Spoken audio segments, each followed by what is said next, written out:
11e jour de frappe israélienne sur l'Iran avec pour cible principale la capitale, Téhéran. Des raids aériens menés d'une force sans précédent selon Israël avec la volonté affichée de frapper au cœur du régime. L'opération n'était pas terminée que déjà l'armée israélienne publiait ces images du ministre israélien de la Défense en train de suivre l'évolution des frappes aériennes et faisait un premier point. En ce moment même, les avions de l'armée de l'air aggravent les dégâts dans la région de Téhéran, en particulier sur le quartier général des gardiens de la Révolution. Autant d'éléments qui constituent une menace pour l'État d'Israël.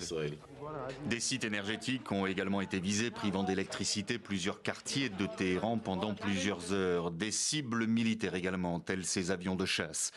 Et puis, une nouvelle vague de bombardements sur les installations nucléaires de Fordo, officiellement pour en obstruer les tunnels d'accès après le raid américain mené la veille.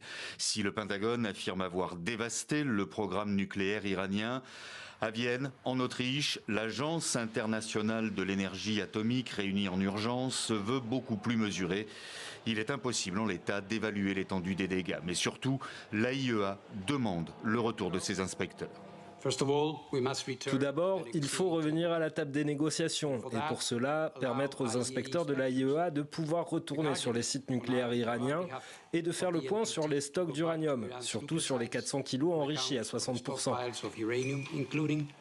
Un stock d'uranium enrichi que les gardiens de la Révolution affirment avoir retiré des sites 48 heures avant l'intervention américaine, selon l'agence Reuters. Le danger du nucléaire, argument repris par l'Iran pour faire pression sur Israël et les États-Unis.